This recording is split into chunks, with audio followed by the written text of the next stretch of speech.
My name is Steve Ward. I will be your presenter for today.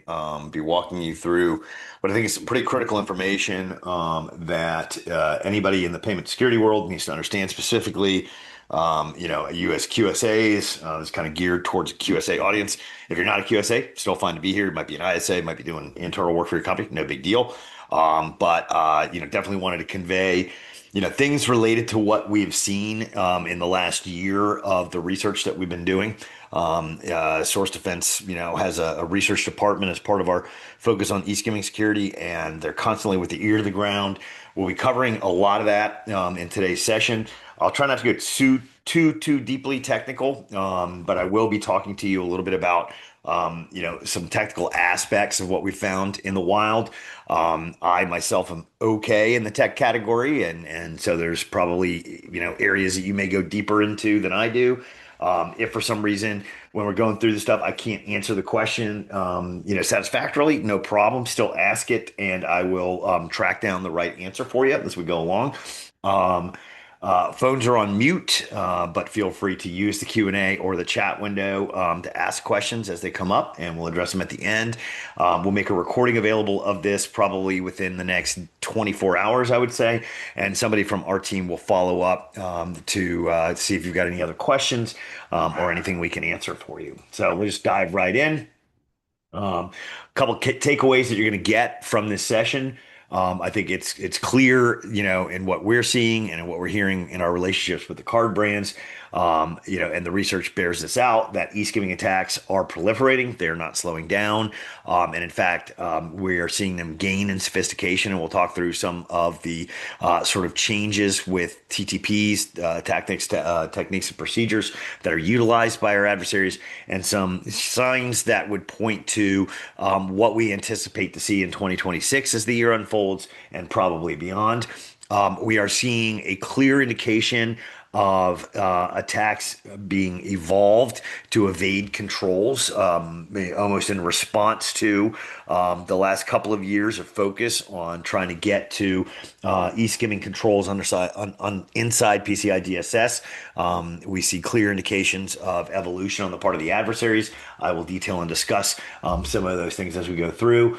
I think it's clear that compliance is creating a false sense of security, and I will explain what I mean by that. We're seeing also an additional focus on other forms of data theft. It's not solely reserved for card data. Obviously, as payment security professionals, that's what we're most focused on. But there are other campaigns that we've seen unfold which do not solely target card data, that are an indication of other downstream and potential issues that you should be aware of and should be willing and able to communicate and have dialogue with your clients around. And we are seeing a slow and low nature to these attacks, with persistence over inordinate amounts of time. We're going to publish a research report probably in the next week that details that a majority of the incidents that we saw where we notified owners of web properties, some of them, or I'd say a slight majority of them, remain compromised, some months later. And so it does not look like action is being taken. And it looks like there are also techniques, and we see this, in the research, being utilized by the adversary to remain persistent. And so we're seeing more of an APT style type of mentality with the adversary, trying to remain persistent inside the infected environments, and trying to use techniques to negate any of the remediation efforts that have been ongoing. Using this briefing, we're going to focus on real world threats. As I mentioned, I will go as technical as I can. I'll probably not get through every example that we have. The full report itself is available for you, and Scott, who's my colleague here, will put a link for you to just immediately download the PDF related to the 2025 eSkimming Threat Report. You can see, all of it there. Again, if there are any questions that you have, ask them. If I can't get answers, we'll get answers, and we definitely can do some follow up with you.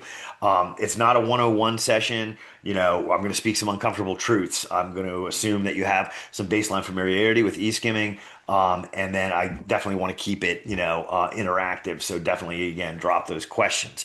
When we talk a little bit about, who we are as a company, kind of intro, sort of the where we get off, if you will, having these, sort of formulated opinions and how do we have access to this types of research, you should know that, our sole focus has been since the beginning of the company and remains protecting data at the point of capture. Our solution really is designed to round out web security. We have a solution that's available, obviously, for the merchant base. We work with merchant acquirers, we work with PSPs, and we have a QSA tool that if you've not used, you should, because we will let you have access to that for free. And effectively, it can act as your workbench or your tool for coming in and verifying the controls that one of your clients, may have, put in place if they did a DIY or they're using somebody other than us. We've got a tool that you can use, to sort of verify, what they're telling you as you go through a ROC or an AOC that's supported. We really do view this whole problem as third-party risk management, and I think you'll see that, come throughout the conversation. And I think it'll really hammer home some of the concerns that we have with respect to scope under the DSS, and with respect to some of the changes in the guidance that have been provided in the DSS, specifically around reference controls that are currently in there. We're about data security first and foremost, but also know that we are about data privacy. And there may be clients that you engage with, who have obviously a PCI requirement, to address the e-skimming side of things, but they may have more broadly data privacy requirements that, I think it's imperative that you understand it. And that is, because, the way that the website is designed today and these services that are running, which are often, which are the source or the attack surface for e-skimming, are also in a benign fashion often overreaching and reading and sniffing data that could get your clients in trouble with things like GDPR or HIPAA, or FFIEC. And so there's a touch on, doing the two birds, one stone kind of thing here, with, these types of controls and with this focus, because you're not only preventing and, kind of driving the attack surface down, you're also avoiding any potential inadvertent data leakage that could result in fines, judgments, and things of that nature. We are a PCI compliant solution. We did our AOC with IBM as our QSA. We just renewed our AOC, I want to say about a month ago. And we are a PCI PPO, which means we're a principal participating organization. We're heavily engaged with the PCI Council. You probably have heard me or any number of my colleagues, if you've been at any number of the community events over the course of the last couple of years, talking either in a tech talk or on the stage, whatever. We're heavily engaged, heavily active, and trying to provide feedback to the council to continue to evolve the standard in such a way that it does address the concerns that we have with respect to what the adversaries are doing from a tradecraft evolution perspective. We are also a PCI Board of Advisors member for the 2025 to 2027 session, and I myself am the representative to the PCI Board of Advisors from Source Defense. I mentioned I'm not going to go super deep into the sort of background around eSkimming, but I do want to make sure that we call out what really is the problem and what enables these types of attacks to occur, as we frame our thinking around scope inside the DSS, recommendations you need to make to your clients, and really truly trying to drive down this sort of primary form of fraud, as we hear, the card associations, or source of fraud, as we hear the card associations, call it. It is important to understand your client, their e-commerce environment is, very loosely, their own, right? When we look at the modern website, roughly 18% of the code that runs on the modern website is actually code programmed, by the client or by the merchant. The rest, what we found in our research is like 82% of the code and actions that are running on a website are pieced together through a vast network of third-party partners. It could be 10, 20. We've seen as many as 100 in some cases, and it could vary from place to place on the website. And so this code that's running runs site wide, doesn't only run on payment page, and it's the code that is not managed, not monitored. You don't know where it's been compiled. You don't know if it's calling in, potential additional parties, fourth party, fifth party. We've seen, in a lot of cases, the sort of chaining of scripts. And therefore, you have no way to know whether or not it's been compromised. And it is exactly that compromise that enables, an e-skimming attack. It is a trusted third party service, whether it be an ad service or an analytics service. And in the case of some of the research that we have here, even masking itself in things like Google Tag Manager. It is this sort of trust relationship and the non-management side of that relationship that enables an adversary to compromise code and then basically conduct of what it wants to do across the victimized website or inside actually the browser and in the browser session when a consumer is engaging. When we look at what can happen with script compromise, and we think about the types of things that we've seen happen, that we see happen in these attacks, and that are possible, it is very important that you understand, exactly kind of like how powerful, a compromised script can be. It can change page content, and by that, it could display, an entirely different GUI. It display, buttons that don't exist to take you to checkout. It can take you, and put you in a completely different, sort of flow.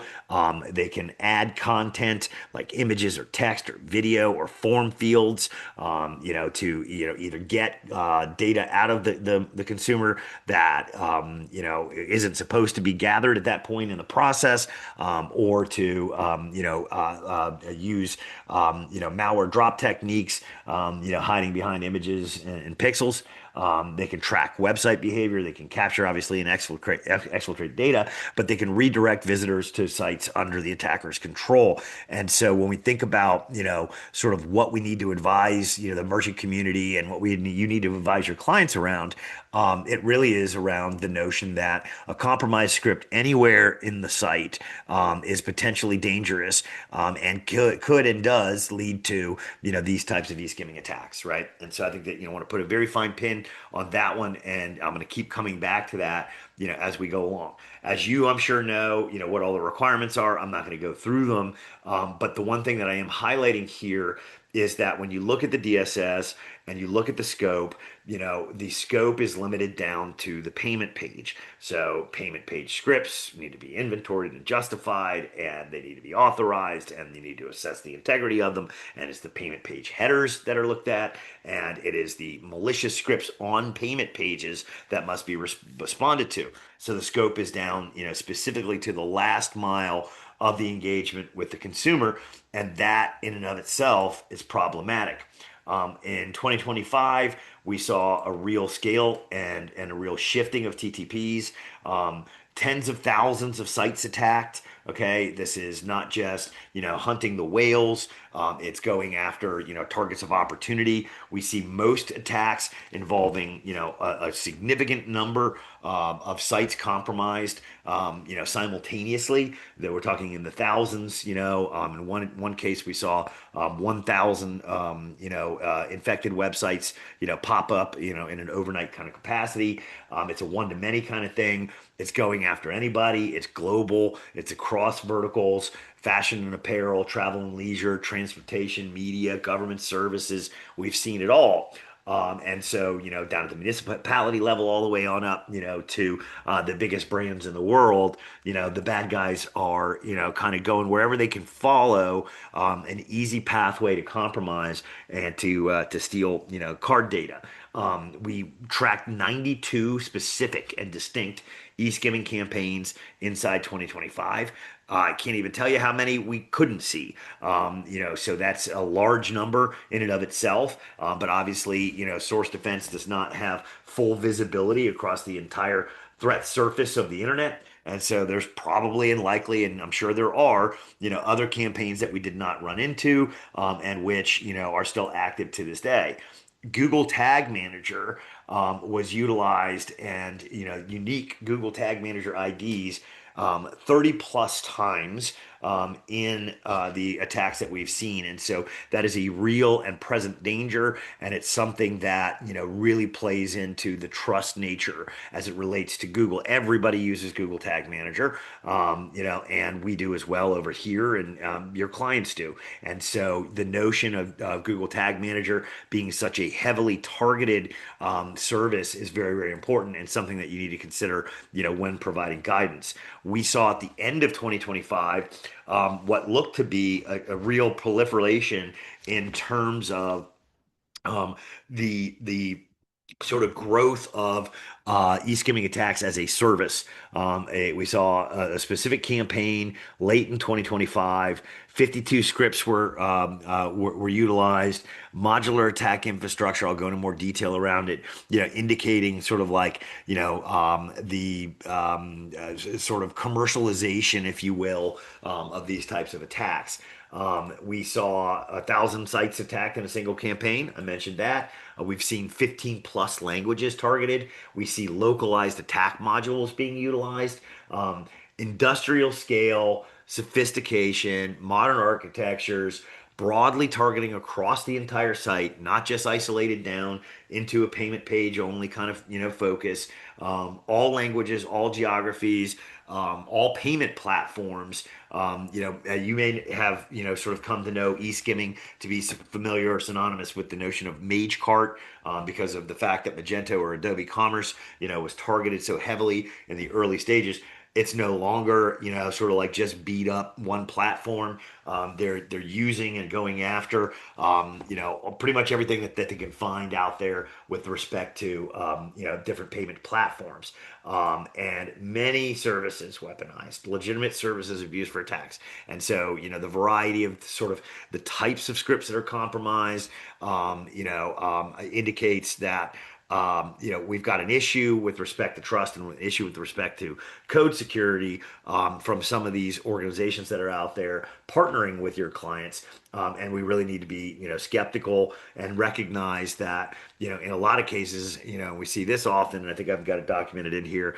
It is open source repositories that people trust, inclusive of the services that these people bring in, to their website, that serve as a good sort of watering hole attack for the adversary as well. I want to sort of talk a little bit, maybe out of school and just kind of be blunt about it. We have opinions. We need to share them. I'm a security purist more than I am a compliance-minded kind of guy. I think it's about solving the problem, not about checking boxes. And I think that right now, the way the DSS is constructed, it very much is providing an illusion of e-skimming security. It's not addressing the core problems. We've been jumping up and down, having that conversation with the council for years now. In some cases, we've been able to affect minor change. We need more voices in the mix. And ultimately, if the role of the QSA is not just to ensure compliance, but to help guide a merchant, towards a safer payment environment, I think it's critical that you guys need to understand, what our view is on this, which is informed from a decade plus, specifically addressing this and only this threat. I think there's a fundamental misunderstanding of the threat that is reflected in the way that the DSS is written. I think that the council has ignored guidance from experts, inclusive of ourselves, other vendors in the space, QSAs like yourselves, people on the PSP end of things. There was an 80-member panel that was formed late in 2024. I was a party to it into the beginning phases of 2025, Q1 of 2025, about a year back now. We were all jumping up and down, saying that, there's some real fundamental issues, and there's a myopic understanding and a static understanding of the tradecraft, and that changes need to be made. But we really just kind of, fell on deaf ears.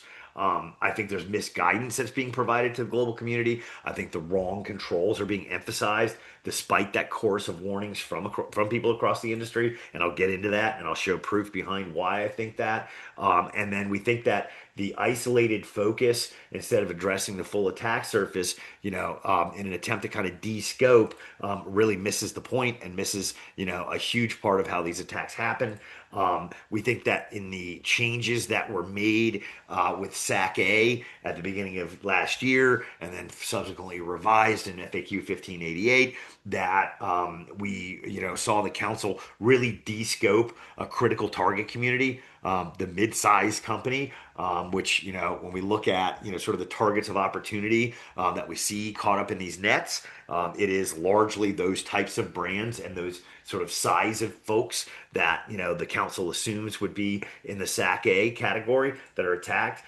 It also provides a massive loophole for some of the richest of the targets, because I'm sure and have experienced, you have clients that use SAC-A and use 1335, and sort of invoke SAC-A specific to their e-commerce environments. And so as a result, I think it creates much of a compliance shell game, as well, because of the fact that there's now also this passing back and forth of the buck to, well, maybe your PSP can do something about it. If they can verify that your site's not susceptible to an attack, then you don't have to scope to 643 and 1161, which is just bogus, because no PSP can ever attest to the control of an entire merchant website, unless they completely and fully outsource the website.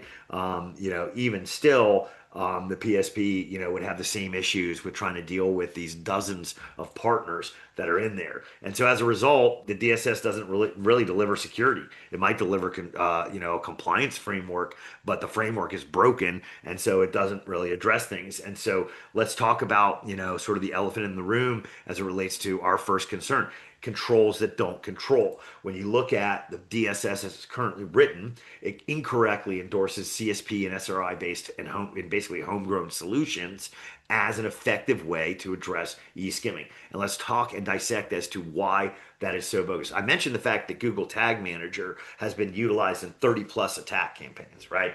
And when you look at, what CSP and SRI do, right, they're effectively whitelist, blacklist, or, you might want to call them an allow list, right? And so when you look at, their ability to track evolving attacks, they can't. They're static in nature, allow or don't allow. The whole task force I just mentioned basically stood up and said, don't use CSP and SRI.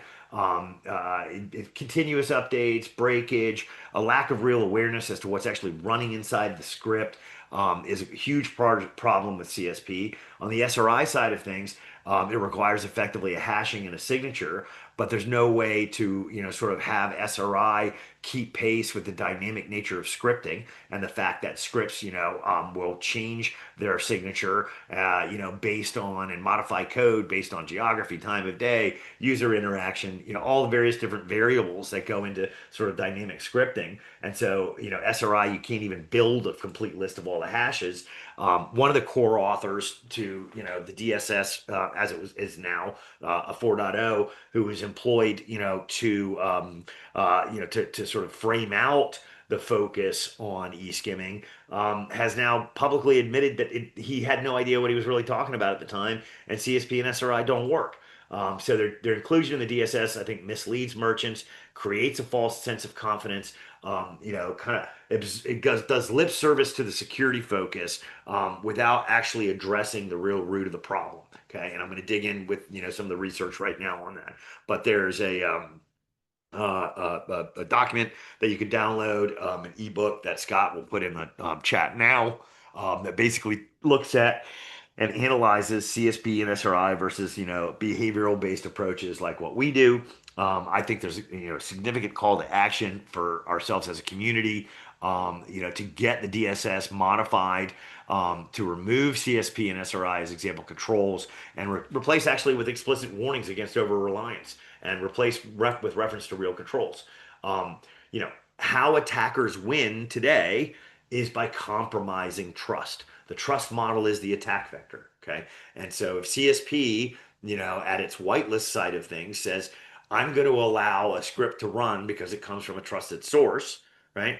The very nature of that decision process is effectively opening up the door to the Trojan horse of the attack. It is a trusted service. Attackers are hiding inside those allowed paths and inside those trusted services. They're exploiting the narrow scope that's created blind spots. They're leveraging even first party trust. We've seen a resurgence of first party attacks, which obviously requires server compromise. But they're completely also leveraging that trust in third parties. These are your partners, right? And weaponizing those same tools that are meant to enhance site functionality. One sort of note here, and I mentioned it at the top end, that evolution, in terms of their focus.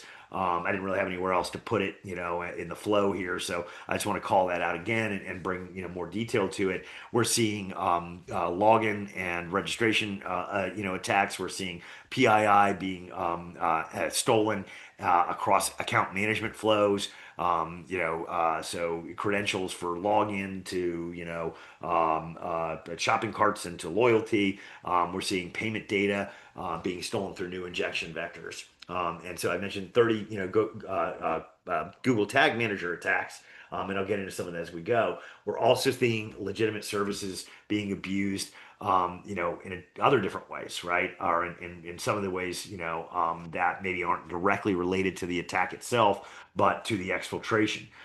We've seen CDN and edge platforms like Cloudflare and Fastly and CloudFront even published something, I believe, just today on this, used to host malicious scripts, with high availability and high domain reputation, so as to, sort of slow down the identification, on the SOC end of things, for indicators of compromise. We're seeing serverless and cloud runtimes, Azure, Google Cloud, AWS. It's basically abused as endpoints for exfil with legitimate HTTPS certificates. We're seeing developer platforms like GitHub and GitLab. I mentioned this, used to host obfuscated payloads that appear legitimate inside code repositories. One of the more famous ones was a couple of years back, polyfill.io.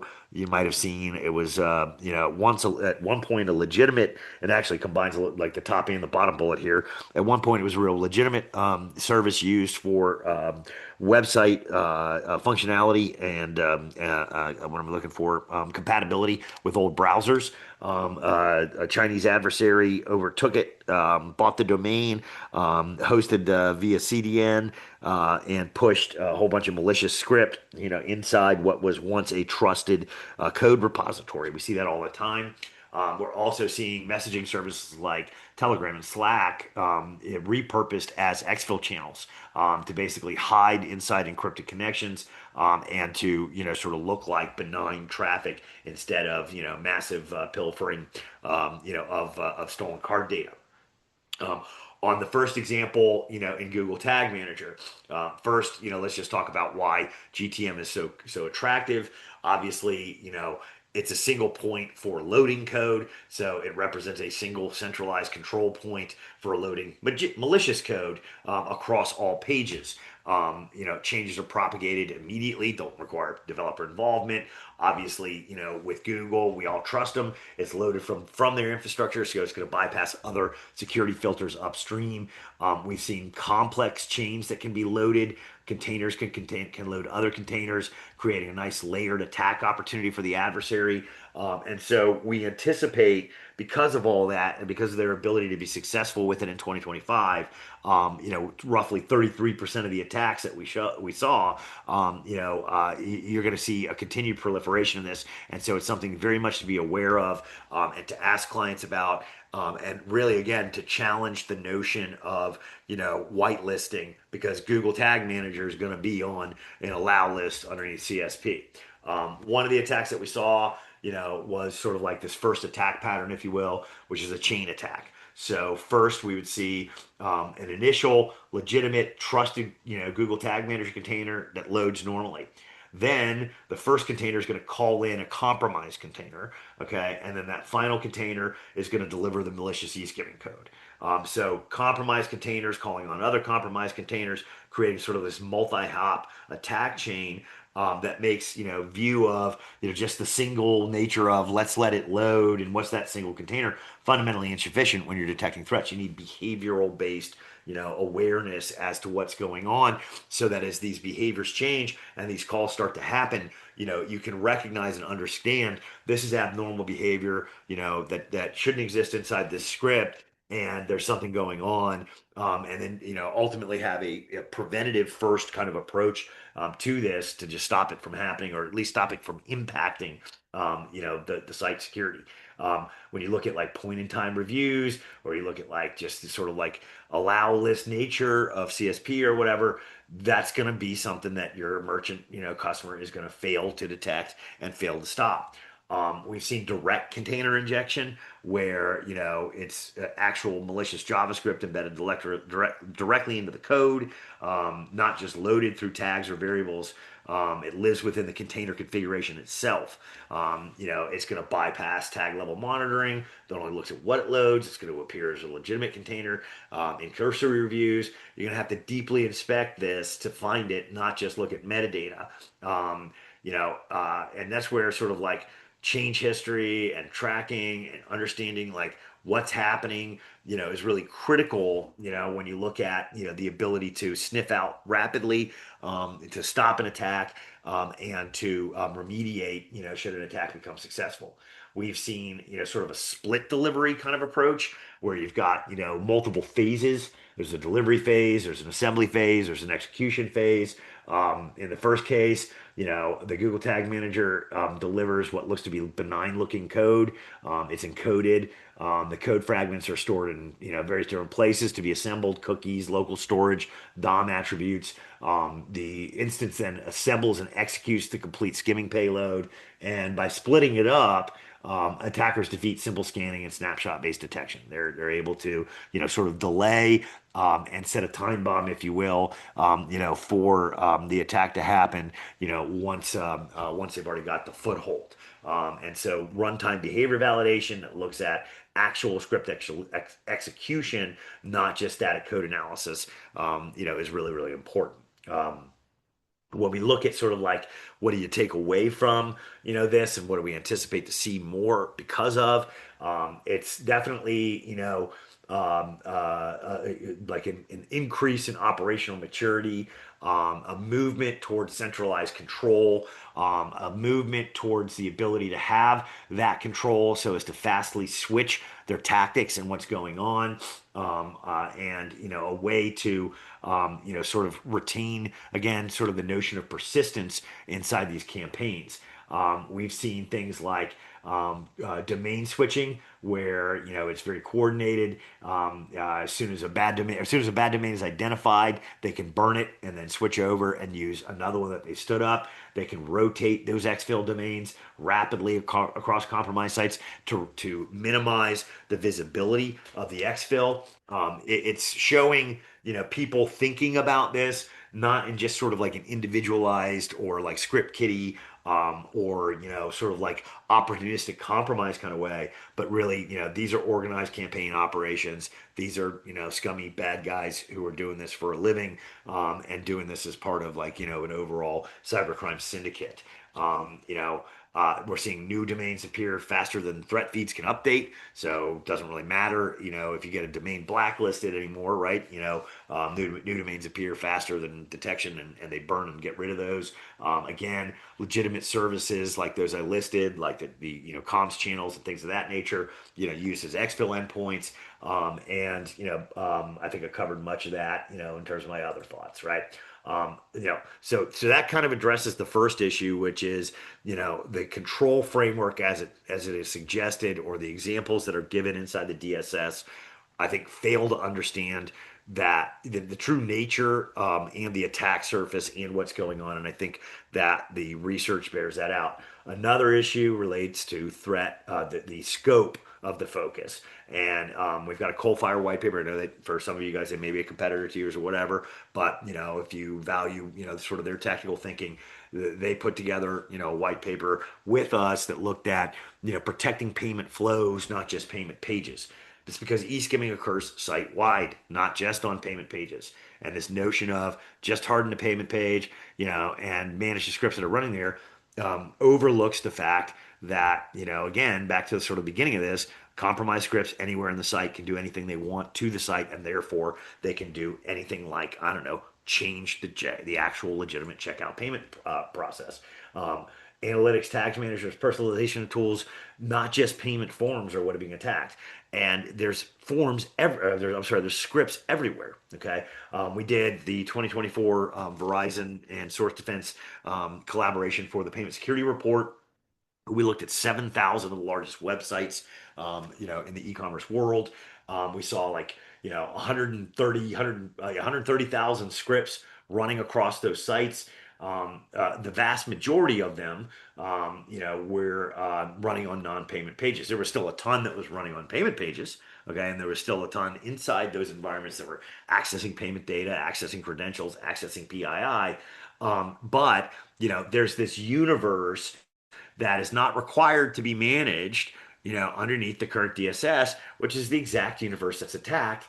Even Visa in their 2024 report, and they've been, banging the drum on this concern for a long time, said that it's the non-payment infrastructure that is often compromised first.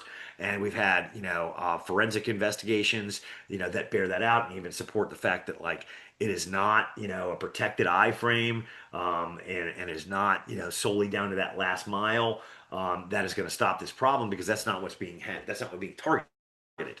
It's upstream compromise, site-wide parent page JavaScript remaining exposed equals no real security on the back of doing any of this compliance stuff. And so we got to get that modified. We got to shift from payment page protection to this notion of site-wide JavaScript governance. And I'm sure, you've kind of probably experienced this, in engagements that you've had with clients, to the extent that some of them have actually done anything about this. Shockingly, this morning we were on a call with somebody who's got an AOC due next month, and they've not done anything with it. They're non-compliant since April of last year. Okay. So, you're running into clients, who, are dragging their feet, or have maybe, gone and engaged, a vendor or maybe built something. The notion of, incremental cost, in comparison to what, the benefit and true eradication of the threat is so nominal, it's not even worth, having a conversation. You don't have to just buy to protect the payment page. It's where people go because that's what the scope says it is. You can buy site wide or build site wide. If you build it, on your own, don't use CSPSRI, but you can do something that protects the entirety of the website and the entire attack surface as a result. And it needs to be done. This is Security Metrics. They came out in March of last year saying they've done 2,000 investigations. In 100% of the cases where e-skimming occurred and card data was stolen, the security failure wasn't present on the third-party hosted payment page. It was, happening in the merchant's referring page or in the parent page or in, i.e., the broader site, right? It wasn't because of a direct attack on the payment page itself. It's attacks that occur, throughout, the entirety of the site. And so we saw one example that we detail out in the threat report, which we would call sort of the PISA method, where it's actually injecting a new payment option. A malicious script basically adds a fake payment method to the checkout UI. It appears as a legitimate payment flow. When the user clicks on it and selects it, it actually takes the user outside of the merchant environment to a payment gateway that mimics and looks like it's a legitimate processor. They actually use branding. They use, the whole, fraud verification, symbols. They mirror imaged the gateway to look like it's Stripe or any number of various different payment gateways that exist. And they collect the data and then present a convincing checkout experience and then redirect back to the merchant website with a payment failed error, so that the consumer doesn't sit around waiting for a product that's never going to come, and doesn't flag it to the merchant and let the merchant understand that they've got some kind of compromise, underway. So, a technique to use the broader website, compromise scripts on the broader website, redirect, to a completely, non-protected command and control infrastructure from the adversary, grab the detail, rely on trust, and then revert the consumer back so the consumer doesn't flag any alarms. Very sophisticated, very well thought out, and very much, sort of in response to, just the adversarial read on what we're doing as a community. Okay, great. They're going to protect the payment page because that's what's in scope of PCI. I'll go elsewhere. Um, you're probably aware of sort of like the two types of attacks that they talk about.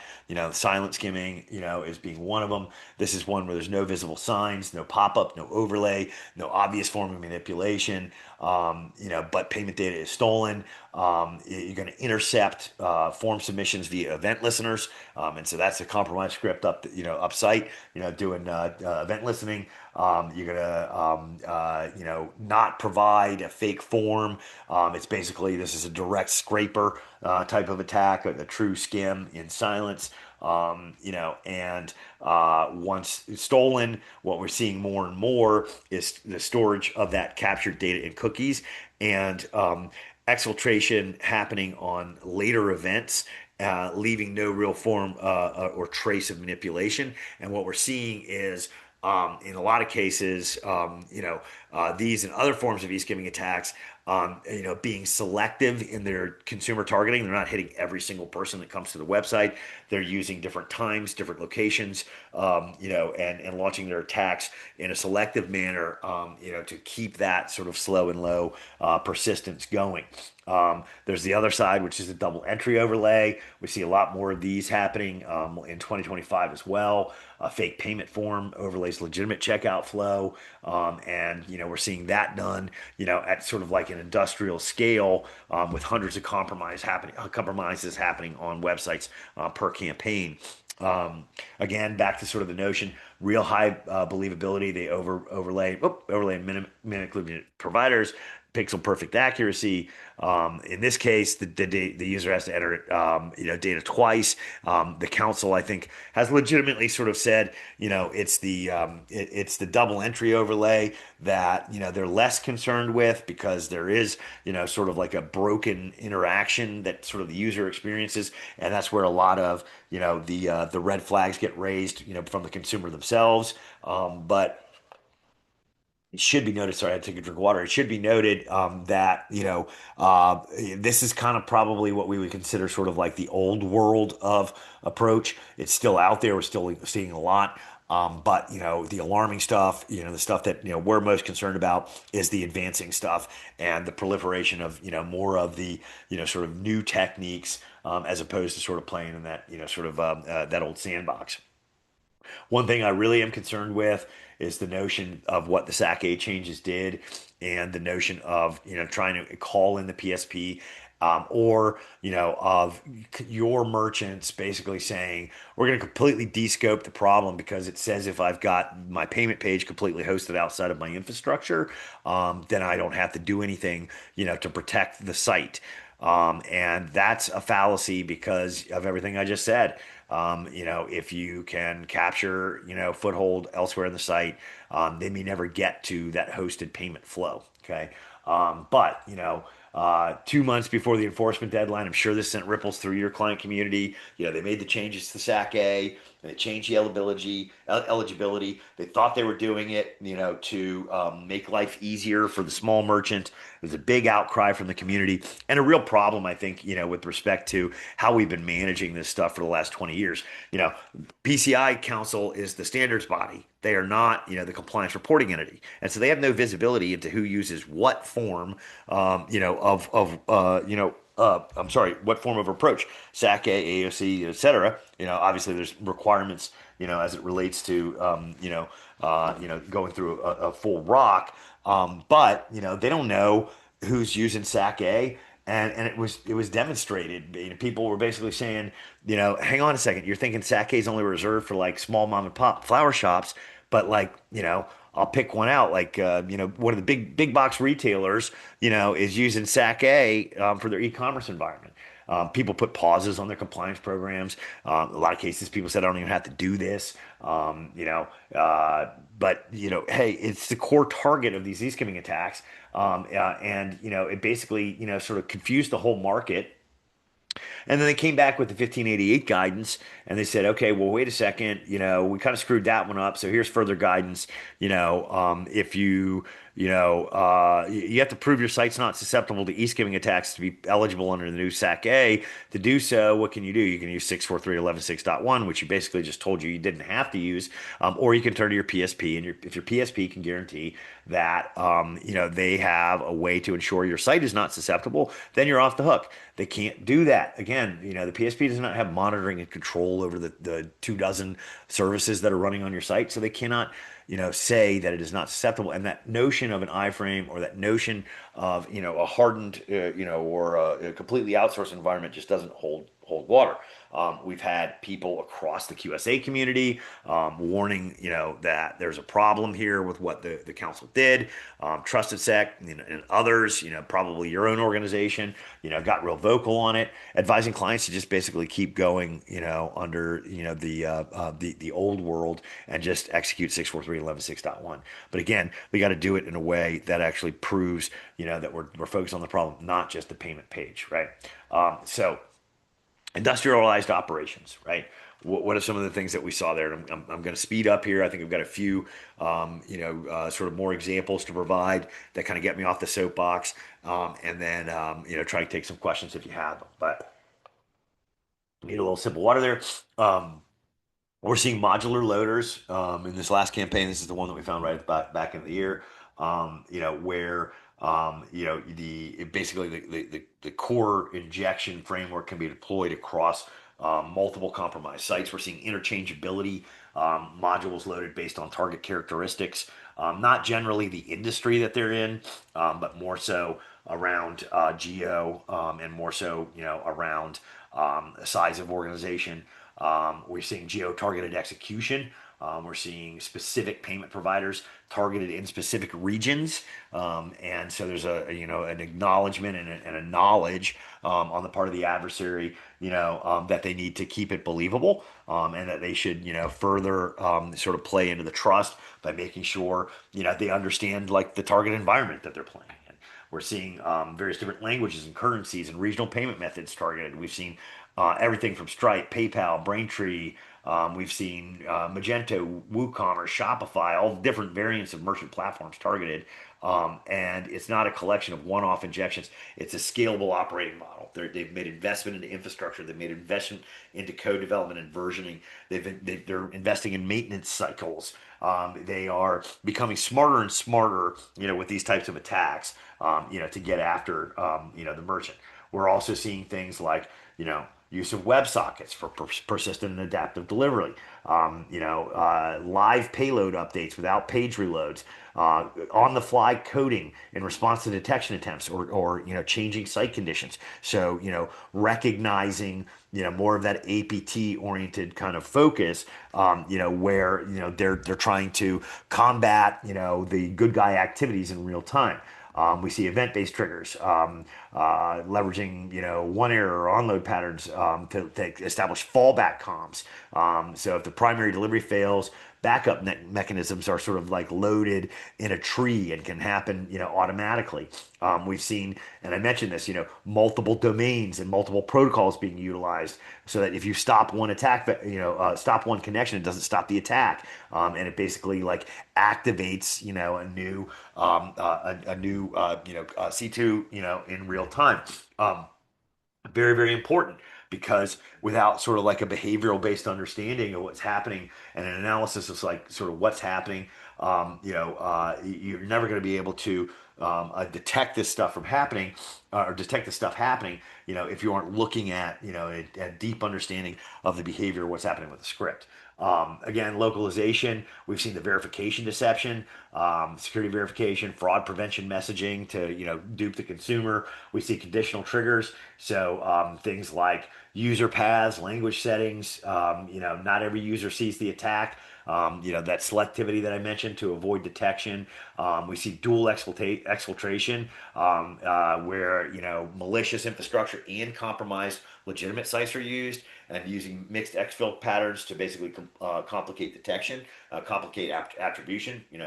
And then, as I mentioned, we're seeing more and more of a focus beyond just cards, but broader theft of other forms of data that can help establish persistence, or can be used, for subsequent attacks.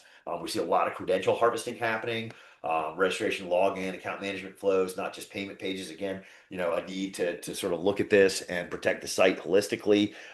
That can be used for any number of things, like account takeover, right, for future, fraudulent purchases, credential stuffing, across other services and for other attacks.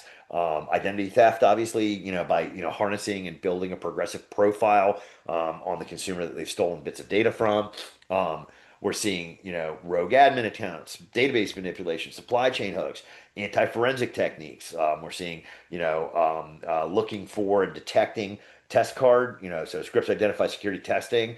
We see checksum manipulation, hide presence from monitoring tools, and again, selective activation, only triggering on specific user agents, IPs, session characteristics, etc. As part of their techniques. So there's a lot going on, with respect to the types of attacks that we're seeing out there, the abuse of trusted services, the location where these attacks are taking place, inside the compromised site, the types of techniques to hide payloads, the types of techniques being used to hide exfil. A lot of different stuff happening. You got to keep up the speed with this. We're here to try and help you do that. Yeah, Scott had put the link to the report. Get the full report, read it. If you've got questions, let us know. If you want to talk to any one of our tech guys and experts on this stuff, let us know. We can facilitate a conversation there. As I mentioned, for QSAs, we have a free tool. Avail yourself of that, get familiar with it. If you want to discuss findings and things that you're seeing, obviously not, with respect to client confidentiality, but, sort of writ large, the types of things that you're experiencing as you're getting into your first, sort of audit cycles behind this stuff, let us know. We'll happily engage in conversation with you there. And then stay abreast. We publish research on a weekly basis. We're going to be doing a quarterly roll up of the of what we're seeing, towards the end of this quarter, about sort of mid March timeframe. So stay tuned on that front, and let's just get active in the dialogue, and recognize sort of like when you provide advice, try and steer the client away from, sort of checkbox, compliance mindset into true security. And that means look at the entire site, not just a payment page. That means don't look for, static control like CSP or SRI. You need to understand the behaviors of of the script, and so behavioral monitoring needs to happen. And be aware and apprised of what's going on, and keep up with this thing as a primary concern in their security program, not just as something that they did and we took a stab at it and we did what the council said and therefore we're done. When we look at 2026 moving ahead, we're going to see more of this, as a service, these modular operations. I think we'll see more of that targeting of, really high profile, trusted services. We're going to see more in the way of, sophistication, like context aware form manipulation. And we're going to see more of this theft, not just of card data, but of credentials and other pieces for identity, theft kind of focus. So that's kind of like the prediction for 2026. I think a lot of that's already bearing itself out in what we're seeing on a weekly basis. So that's it. I talked a lot, trying to get a lot into, a brief period of time here. But there was a lot to go over. I hope I didn't bore you to death. If there are questions, I'd happily field them. So let me kind of get to where we might be and see. So I'm looking in the chat window. I see Scott. Thank you very much for providing all the information to our audience here, inclusive of the last thing Scott posted is my email address. It's steve@sourcedefense.com. You can always reach out to me there.